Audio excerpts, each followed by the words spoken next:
Sepertinya ada sesuatu di tanah. Dia menggali kotak aneh. Dia penasaran, ingin datang dan melihat. Sepertinya ada uang dan mayat di dalamnya. Dia memeriksa ulang. Itu nyata. Tapi itu uang sungguhan. Dia mengambil beberapa. Pulanglah. Lihat apakah tagihan ini asli atau palsu. Lihat semua lembaran itu nyata. Di bawah kotak itu masih ada setumpuk uang. Namanya Daud. Ini adalah rumah baru David. Keesokan harinya, dia tidak tahan lagi.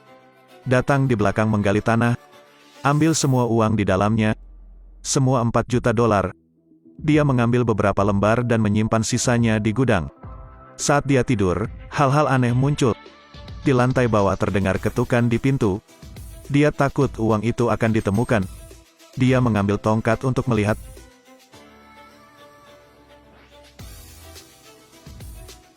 Aku jelas mengunci pintu. Dia melihat kemana-mana tetapi tidak menemukan apapun. Kemudian dia menuangkan segelas air panas. Terdengar suara gaduh di luar pintu. Dia pergi keluar untuk melihat. Kucing bodoh. David kembali ke kamarnya.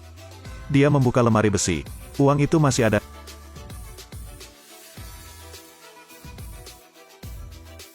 Dia tidak tahu apa yang sedang terjadi.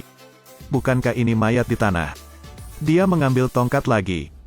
Belum mengubur kotaknya. David membuka kotak itu. Mayat itu masih di tempat yang sama. Dia mengangkat telepon untuk melihat apakah ada sesuatu yang tidak biasa. Bahkan menyentuh arteri dengan tangan Anda. Melihat orang ini mati meyakinkan. Ketika dia bangun, dia menemukan ada lumpur di tangannya. Kakinya juga penuh lumpur. Ketika dia pergi bekerja, kondisinya sangat buruk. Karena tadi malam dia hampir tidak tidur. Ketika dia sampai di rumah, dia melihat jejak kaki di tanah. Dia membandingkan. Tanda ini bukan miliknya. David pergi ke gudang, menemukan uangnya masih ada. Keesokan harinya, David mencari putrinya. Dia ingin membicarakan hal ini dengan putrinya. Tapi tidak berkata apa-apa lagi. Dia takut putrinya akan mengingini hartanya. Jessica menemukan ayahnya tidak baik. Dia berjanji akan mengunjungi rumah barunya. Daud pulang. Hal pertama adalah melihat uangnya. Kemudian hal yang aneh terjadi. Persetan. Dia melihat dari dekat. Itu adalah pakaiannya. Dia membuang sikat itu. Tapi di luar jendela muncul sosok. David mengambil pisaunya dan pergi keluar. Semakin dia merasa salah. Lalu lari pulang. Cepat masukkan uang ke dalam saku. Dia ingin mengembalikan 4 juta. Dia keluar untuk menggali tanah. Kembalikan tas ke tempatnya. Dia bahkan memakukan kotak itu. Tapi agen real estate mengumumkan. Mereka ingin menanam pohon di rumah David. David takut mereka akan menemukan mayatnya. Sekarang dia harus tahu siapa mayat itu. Jadi dia membuka peti mati untuk mencari petunjuk. Kotak dibuka. Termasuk mayat dan $4 juta. David ingin melihat apa yang ada di mayat itu. Dia mencari di seluruh mayat. Tapi hanya melihat dompet dan kunci. Buka dompet, dalamnya kosong. Di malam hari, dia membuka kulkas tetapi tidak ada rasa.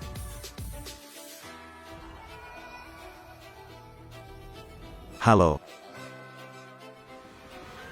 Dia tiba-tiba terbangun. Ternyata itu hanya mimpi. Dia tenang. Itu adalah mimpi dalam mimpi. David melihat ke bawah tempat tidur. Dalam beberapa hari terakhir, semangatnya sangat lemah. Dia membuka kotak itu dan mengeluarkan seikat uang. Kali ini, dia pergi untuk membeli kamera. Pasang di sekitar rumah. Dia ingin melihat apa yang sedang terjadi. Dengan begitu dia merasa aman. Dia mengambil kunci mayat dan pergi ke pintu ruang bawah tanah.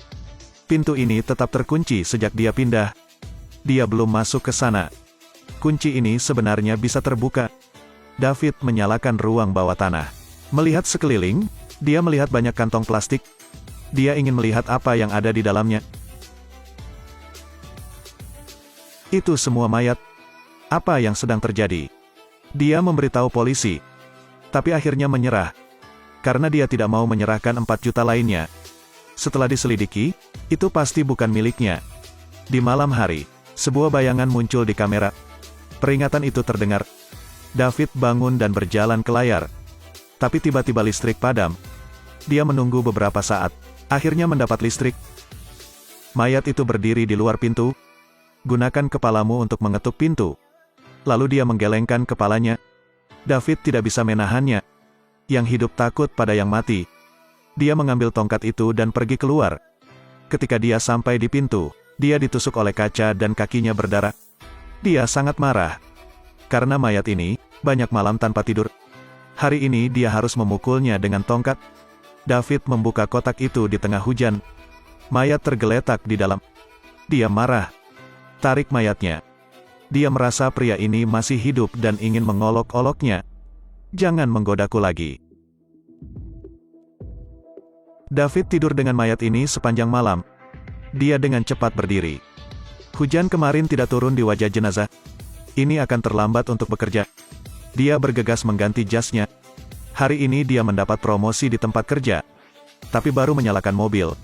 Mayat itu berdiri. Menatap Daud. David menghentikan mobilnya. Dia berlari kembali. Aku baru saja melihatmu. Aku tahu aku tidak gila. Aku tahu aku tidak gila.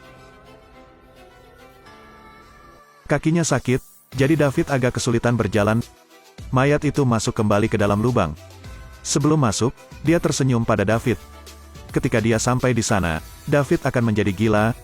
Aku melihatmu, cepat bangun. Aku tidak gila, dia langsung bangun untukku. Aku harus membuktikan bahwa kau masih hidup. Dia membawa gergaji mesin. Singkirkan mayat itu. Pada saat dia sampai di kantor, sudah terlambat. Bos memarahinya ketika dia terlihat seperti ini. Dan David berteriak pada bos. Dia dibawa pergi oleh keamanan dan dipecat. Tapi dia tidak sedih, karena dia memiliki sisa $4 juta. Memikirkan hal ini, David tersenyum. Tetapi agen real estate menemukan mayatnya. Juga lapor polisi. David mengambil kapak dan memukulnya sekali. Ruang bawah tanah memiliki lebih dari sekantong mayat. Dia pikir dia bisa tidur nyenyak. Di malam hari, alarm berbunyi lagi. Dia melihat ke kamera dan melihat mayat itu lagi. Aku harus memukulinya sampai mati. David bersembunyi di sudut. Tanpa melihat orang yang datang, dia bergegas. Ternyata itu adalah sahabatnya. Tapi sekarang, David sudah gila. Dia melihat orang-orang datang untuk mengambil uangnya. Dia membunuh sahabatnya. Ruang bawah tanah memiliki kantong mayat lain. David pergi ke halaman belakang, mengambil uang. Dia berbicara dan bermain catur dengan uang. Dia menonton TV dengan uang, pergi tidur dengan uang. Saat itu fajar, dan ada ketukan di pintu. Dia datang untuk melihat. Itu adalah pacar putrinya. David membuka pintu, membantingnya. Pukul lebih dari 20 pukulan. Terus punya kantong plastik lagi. Bel pintu berbunyi lagi. Apakah putrinya? Dia membawa Jessica ke ruang bawah tanah. Dia membawa Jessica ke ruang bawah tanah. Ketika Jessica membuka matanya, dia diikat. Aku tahu kau ingin mencuri uangku. Apa? Uang apa? Dia terus memohon. David tampaknya telah sadar kembali. Dia memakai setelan terbaiknya. Kembalikan uang lainnya ke tempatnya semula. Akhirnya tuangkan bensin ke atasnya. Nyalakan api, tapi mulai ragu lagi. Dia tidak mau menyerahkan uangnya. Di akhir film, David memilih berbaring di dalam lubang. Dia menutup-tutupnya, memilih untuk bersama uang. Hujan deras hari itu. Tanah dikembalikan ke keadaan semula. Seperti tidak ada yang terjadi. Jika seseorang menganggap uang sebagai Tuhan, maka itu akan seperti setan yang menyiksamu. Saya tidak tahu apakah orang berikutnya di sini dapat menahan godaan $4 juta. Selamat tinggal dan sampai jumpa lagi.